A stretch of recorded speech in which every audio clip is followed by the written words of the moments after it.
Bonjour à tous et bienvenue sur le MJT, un journal pas comme les autres. Aujourd'hui à la une, la phrase du jour, je vous la retranscris pêle-mêle, telle que je l'ai eue. De l'OGU, il n'y a plus de papier cul à porter-ment. C'est ce qu'aurait déclaré Jean-Luc Mélenchon après 3 heures de débat sur la prévention et la pérennisation des toilettes chimiques en France. Après analyse des selles de ce dernier, on y a découvert des bactéries antifa très contagieuses, mais aussi des bactéries de militants décérébrés d'ultra-gauche et enfin un soupçon de virus bolchevique. Vivement la prochaine coproculture. La France découvre qu'elle est encore plus tendue qu'un slip lycra. Après un nouveau drame lié à des affrontements politiques, le mot d'ordre est clair, calme et responsabilité. Un message aussitôt relayé par des responsables politiques très calmes en train de s'insulter, des éditorialistes très responsables en parlant tous en même temps, et enfin X, ce havre de paix qui a pris feu en 12 secondes. Violence politique, ce n'est pas nous, c'est les autres. La droite accuse la gauche accuse la droite, le centre accuse les extrêmes accusent le système, et le système accuse la météo sociale. Municipal 2026, les Français veulent un maire, mais pas politique.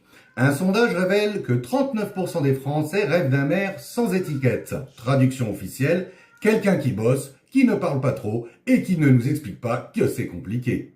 À droite, union sacrée, mais chacun chez soi. À droite et à l'extrême droite, on ne s'alliera jamais, sauf au second tour, sauf localement, sauf quand ça arrange, sauf quand c'est nécessaire. Bref, jamais, mais souvent.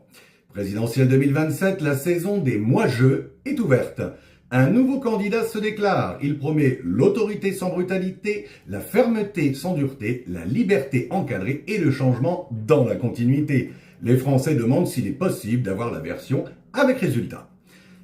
Enfin, avant de refermer ce journal, hommage à Quentin.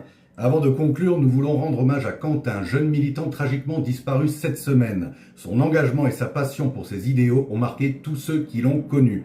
Sa détermination, sa générosité et son courage resteront dans nos mémoires et son exemple continuera de nous inspirer. À ses proches, nous adressons nos pensées les plus sincères et notre soutien dans cette épreuve.